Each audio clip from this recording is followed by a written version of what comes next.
Hello all, welcome to the jungle story of Congo. ICM TV நேயர்களே, உங்கள் அனைவரையும் Congo காட்டின் கதையை கேட்பதற்கு வரவேற்கிறேன். நம்ம எல்லோரும் நிறைய காடுகளை பற்றி பார்த்துருப்போம், கேட்டிருப்போம். ஆனால் நான் இப்போ சொல்ல போகிற காடு ஆப்பிரிக்கா நாட்டில் உள்ள காங்கோ காடு. அது ரொம்பவும் ஆபத்தான காடு. அந்த காட்டிற்கு போகணும்னு ஒரு பொண்ணு ஆசைப்பட்டாங்க. அந்த பொண்ணை பற்றி தான் நம்ம இப்போ பார்க்க போகிறோம். பார்க்கலாமா?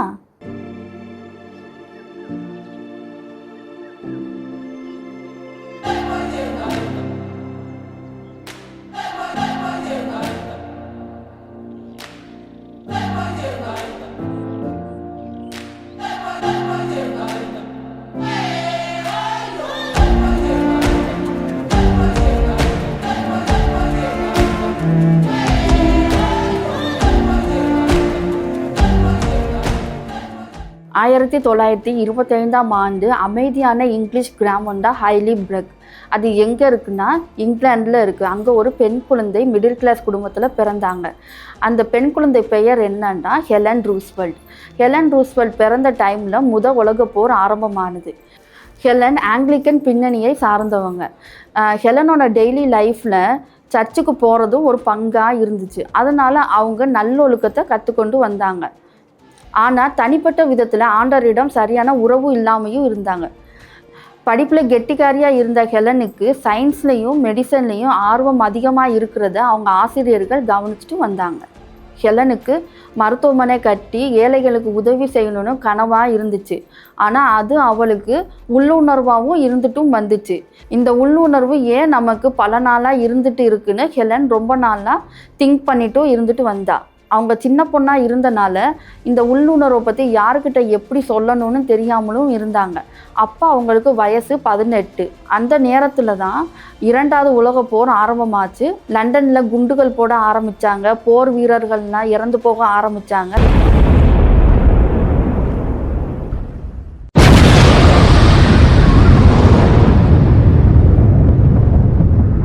லண்டன் நாட்டில் உள்ள மக்கள் அனைவரும் தங்கள் உயிரை காப்பாற்றிக்கிறதுக்காகவும் உணவை தேடியும் அங்கேயும் இங்கேயும் போக ஆரம்பித்தாங்க.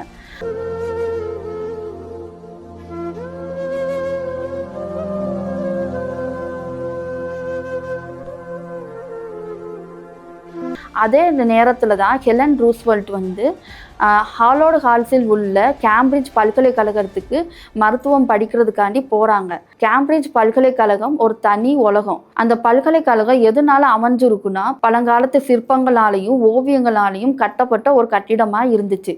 இந்த அழகான அமைதியான பல்கலைக்கழகம் ஹெலனுக்கு ஒரு வித்தியாசமான உணர்வையும் கொடுத்துச்சு. இந்த கல்லூரியில் நிறைய ஆண்கள் படித்தாங்க. அங்கே படித்த சில பெண்களில் ஹெலனையும் மருத்துவம் படிக்க தேர்ந்தெடுத்தாங்க. அதனால ஹெலன் படிப்பில் ரொம்ப கவனமாக இருந்துட்டு வந்தாங்க. இரவு முழுக்க தூங்காமல் படித்தாங்க. டெய்லியும் கிளினிக்கல் லேபுக்கு போனாங்க. மருத்துவமனைக்கு போயிட்டும் வந்தாங்க. இதெல்லாம் ஹெலனுக்கு ஒரு பக்கம் புதுசாக இருந்துச்சு.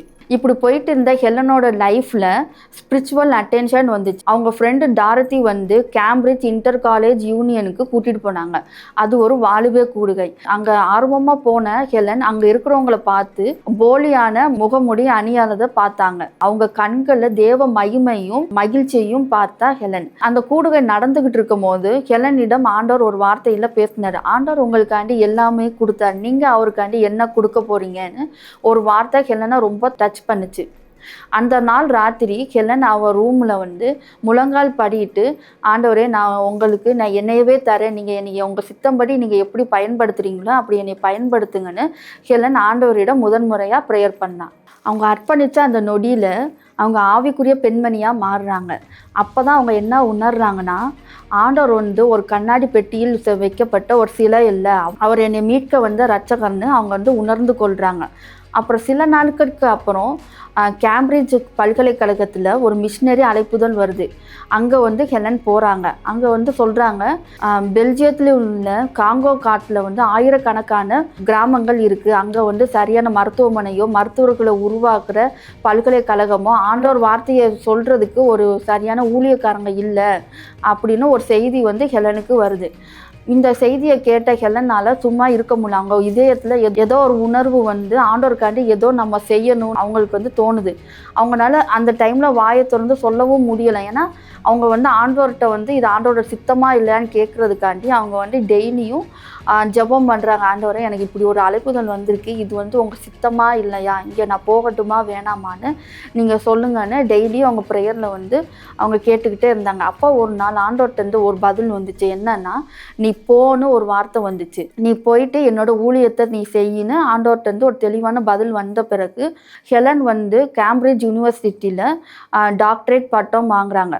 வாங்கினதுக்கப்புறம் அவங்க வந்து 6 மாதம் ஒரு பல்கலைக்கழகத்தில் அந்த நாட்டு மக்களுக்கு நம்ம நல்ல சிறந்த மருத்துவத்தை நம்ம கொடுக்கணும்னு அவங்க வந்து ஒரு பல்கலைக்கழகத்தில் படிக்க போகிறாங்க. அந்த பல்கலைக்கழகத்தின் பேர் என்னன்னா வேர்ல்டு வைட் இவாஞ்சலேஷன் குருசேட் காலேஜ். அது எங்கே இருக்குன்னா கிறிஸ்டல் பேலஸில் இருக்குது. இந்த பல்கலைக்கழகம் யாரால் உருவாக்கப்பட்டுச்சுன்னா ஸ்டீட்டி ஸ்டெட்டால் உருவாக்கப்பட்ட பல்கலைக்கழகம். அதுக்கப்புறம் ஹெலன் வந்து பெல்ஜியத்துக்கு போகிறாங்க. அங்கே போயிட்டு ஹோலாண்டு ஃப்ரெஞ்சும் கற்றுக்கிட்டு அங்கே இருக்க ட்ராபிக்கல் மெடிசன்னு ஒரு பாடத்தையும் படிக்கிறாங்க. அந்த காட்டு மக்களுக்கு சரியான மருத்துவம் கொடுக்கணும்னு ட்ராபிக்கல் மெடிசன்னு ஒரு சப்ஜெக்ட் படிக்கிறாங்க. படித்து முடித்ததுக்கப்புறம் அங்கே இருக்கிற ஊழியர்கள் என்ன பண்ணுறாங்கன்னா ஹெலனை வந்து காங்கோ நாட்டினுடைய மெடிக்கல் மிஷினரியாக அப்பாயின்மெண்ட் பண்ணி போட்டாங்க. 1953ஆம் ஆண்டில் மார்ச் மாதம் வடகிழக்கு காங்கோவிற்கு ஹெலன் 28ஆம் வயசில் மிஷினரியாக போய் சேர்ந்தாங்க.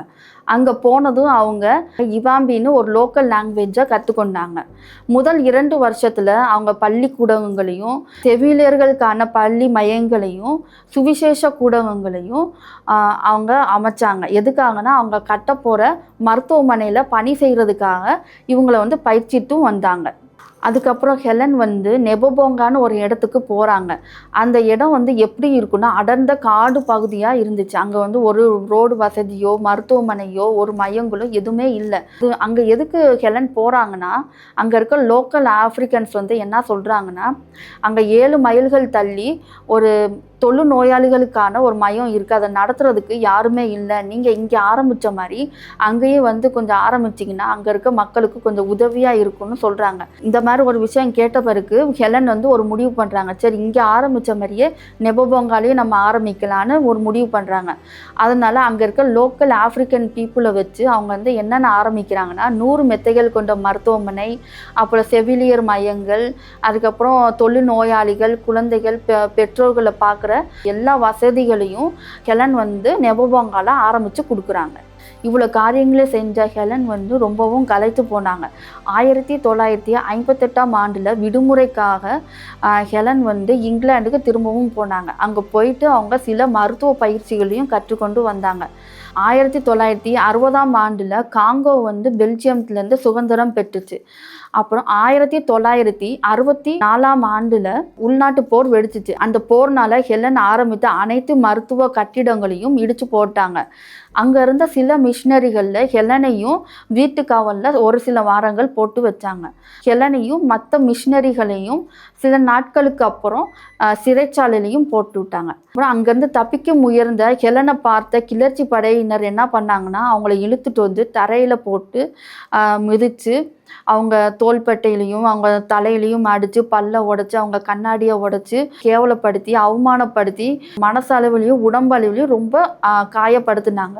அக்டோபர் 29ஆம் தேதி 1964ஆம் ஆண்டில் ஹெலனை வந்து அங்கே இருந்த கிளர்ச்சி படையினர் என்ன பண்ணாங்கன்னா பாலியல் வன்கொடுமையும் பண்ணாங்க. இவ்வளோ காரியங்கள் நடந்த பிறகு ஹெலன் வந்து ஒரு பயங்கரமான இரவில் அடிபட்டு சொல்ல முடியாத வேதனையில் தனியாக ஒரு காட்டில் இருக்கும்போது ஆண்டவரிடம் வந்து அவங்க வந்து பேசுகிறாங்க. என்னென்னா, ஆண்டவர், ஏன் ஆண்டவரே நீங்கள் என்னைய கை விட்டுட்டீங்க, நீங்கள் நினச்சிருந்தா இவ்வளோ காரியங்களை நீங்கள் போக விட்டுருக்க மாட்டீங்கன்னு அவங்க சொல்லி தினமும் அழுது விரக்தியான நிலைமைக்கு போயிடுறாங்க. அதுக்கப்புறம் ஆண்டவர் வந்து ஹெலன்ட்ட சொல்றாங்க, நீ வந்து உன்னை முதல்ல ஒப்பு கொடுத்த போது என்கிட்ட ஒன்று கேட்ட உனக்கு ஞாபகம் இருக்கா? நீ வந்து ஒரு மிஷினரி டாக்டர் ஆகணும்னு ஆசைப்பட்ட, அதுதான் இது உனக்கு வேண்டாமா? இதெல்லாம் உன்னோட பாடுகள் இல்லை, இதெல்லாம் என்னோட பாடுகள். நான் உன்கிட்ட கேட்டது ஒன்று மட்டும்தான், உன்னோட சரீர நிமிடம் மட்டும்தான் நான் உங்ககிட்ட கேட்டேன், அதில் நான் மகிமைப்படுவதற்குன்னு ஆண்டவர் வந்து ஹெலன்ட்ட அந்த ராத்திரி நேரத்தில் பேசினாங்க. இப்படி ஹெலன் வந்து ஆண்டவர் சத்தத்தை கேட்ட பிறகு ஹெலன் வந்து ரொம்ப சந்தோஷம் அடைகிறாங்க. ஏன்னா இந்த அடர்ந்த காட்டுக்குள்ளே யாரும் இல்லாத நேரத்தில் சர்ம வல்லமை உள்ள ஆண்டவர் வந்து என்கிட்ட வந்து தேவையானதை கேட்குறாரு, அதனால நான் வந்து பெரிய பாக்கிய உணர்வை அடைகிறேன்னு ஹெலன் வந்து சொல்லியிருக்காங்க. கொடூரமான இருதயத்தை உடைக்கும் பாலியல் வன்கொடுமை அனுபவத்தின் மூலம் ஆண்டவர் வந்து அவருடைய சர்வ வல்லமை உள்ள கரங்களால் என்னை மூடினாரு. அந்த அனுபவம் வந்து சொல்ல முடியாத அனுபவம், அவரோட அன்பு வந்து சொல்ல முடியாத அன்பு, ஈடு இணையற்ற அன்பு, அதை வந்து யாராலையும் விவரிக்க முடியாது. அவரோட ஆறுதல் வந்து ரொம்பவும் உண்மையாக இருந்துச்சு. என்னுடைய மிகுந்த துயரங்கள்லையும் துன்பங்கள்லையும் எல்லா உணர்ச்சிகளையும் ஆண்டவர் வந்து புரிந்து கொண்டார். பிலிப்பியர் 4:19 படி அவருடைய எல்லா துன்பங்கள்லையும் நானும் ஒரு பங்காக இருக்கேன்னு ஹெலன் வந்து மிகுந்த பாக்கியமாக எண்ணினாங்க. ஒரு வார்த்தை மட்டும் நம்ப முடியாத அளவுக்கு பெரிதாக இருந்தது. அந்த வார்த்தை என்னன்னா பாக்கியம். அவர் நம்முடைய துன்பங்களையோ அழுகைகளையோ நிந்தைகளையோ அவமானங்களையோ எடுக்கவில்லை, எல்லாம் இருக்கு. ஆனால் அது முற்றிலும் வேறுபட்டு இருக்கு. அது அவருடன் அவருக்காக அவருள் இருந்தது. இந்த நிகழ்வுக்கு அப்புறம் 1966ஆம் ஆண்டு ஹெலன் வந்து ஆப்பிரிக்கா நாட்டில் உள்ள நெபோங்கோவுக்கு போகிறாங்க. அங்கேருந்து சீக்கிரமாகவே அவங்க வடகிழக்கில் உள்ள நியன்மி குண்டருக்கு குடியேறினாங்க. அங்கே போனதும் அவங்க நிங்கலானான்னு லோக்கல் லாங்குவேஜை கற்றுக்கொண்டாங்க. கற்றுக்கொண்டதும் இல்லாமல் அங்கே போயிட்டு 250 படுக்கைகள் கொண்ட மருத்துவமனை, தொழு நோயாளிக்கான மையங்கள், அப்புறம் செவிலியருக்கான மையங்கள், அப்புறம் மருத்துவ கல்லூரிகள், அப்புறம் மகப்பேறு வார்டுகள், மற்ற பிற முயற்சிகளையும் செஞ்சுட்டும் வந்தாங்க. அங்கேயே அவங்க பல சோதனைகளையும் பிரச்சனைகளையும் சந்தித்து வந்தாங்க. அது எந்த மாதிரினா, அங்கே இருக்கிற மக்கள் வந்து ஹெலனை வந்து நம்பவே இல்லை. இவங்க என்னடா இந்த ஒரு பொண்ணு வந்து ஒயிட் கலர் ட்ரெஸ் போட்டு அங்கேயும் இங்கேயும் போயிட்டு வருதே அப்படின்னு ஒரு பேச்சு வந்து வருது. அப்புறம் வந்து போக போக ஹெலன் செய்கிற எல்லா வேலைகளையும் பார்த்து அங்கே இருக்க மக்கள் வந்து ஹெலனை வந்து நம்புகிறாங்க. எப்படின்னா, இந்த ஒரு பொண்ணு நம்மளுக்காண்டி அவங்க சொந்த நாட்டிலேருந்து வந்து நம்மளுக்காண்டி நிறையா சேவைகளை செய்கிறாங்க, அன்பாக இருக்காங்க, நம்மளை வந்து பார்த்துக்கிறாங்க, நம்மளுக்கு தேவையானது எல்லாமே செஞ்சு கொடுக்குறாங்க. இந்த பொண்ணு ஒரு அன்பான ஒரு மருத்துவ பெண்ணுன்னு அங்கே இருக்கிறவங்க மத்தியில் ஒரு பேச்சு கிளம்புது. அதுலேருந்து ஹெலனை வந்து எல்லாரும் வந்து ஒரு மருத்துவ பெண்ணை அங்கீகரித்து அவங்கள வந்து நேசிக்கிறாங்க. 1973ஆம் ஆண்டில் ஹெலன் வந்து உடல்நிலை காரணமாக இங்கிலாந்துக்கு போகிறாங்க. அங்கே அயர்லாண்டில் குடியேறுறாங்க. அங்கே குடியேறினது மட்டும் இல்லாமல் அவங்க வந்து பல நாடுகளுக்கு பயணம் பண்ணுறாங்க, பல புஸ்தகங்களை எழுதுகிறாங்க. அது மட்டும் இல்லாமல் ஹெலன் வந்து ஒரு மிஷினரி வழக்கறிஞராகவும் பணியாற்றிட்டும் வந்தாங்க. இப்படிப்பட்ட ஹெலன் 2016 டிசம்பர் 7ஆம் தேதி யாருக்காக துன்பங்களை பாக்கியமாக ஏற்றுக்கொண்டாங்களோ அப்படிப்பட்ட ஆண்டவர்கிட்டயே அவங்க போய் சேர்ந்துட்டாங்க. ஹெலனோட வாழ்க்கையிலிருந்து நாம் என்ன கற்றுக்கொள்ள வேண்டும் என்றால், இந்த உலகில் ஆண்டவருடைய சித்தத்தை நாம் செய்ய வேண்டும் என்றும் நினைத்தால் அவருடைய துன்பத்தில் நாம் பங்கேற்பது மிகவும் அவசியமாகும். இரண்டாவதாக, எல்லா நேரங்களிலும் குமாரனாகிய இயேசு கிறிஸ்து நம்முடன் இருக்கிறார் என்பதை நாம் உணர்ந்து கொள்வது அவசியமாகும். இன்று நீங்கள் ஆண்டோர் நாமத்திற்காக இப்பேற்பட்ட பாடுகளை அனுபவித்து கொண்டிருக்கிறீர்கள் என்றால் ஹெலன் ரூஸ்வெல்ட்டின் வாழ்க்கை நமக்கு ஒரு முன்மாதிரியான சாட்சியாகும். எனவே இப்பேற்பட்ட அர்ப்பணிப்புக்குள் தேவன் நம்மை நடத்துவாராக. ஆமேன்.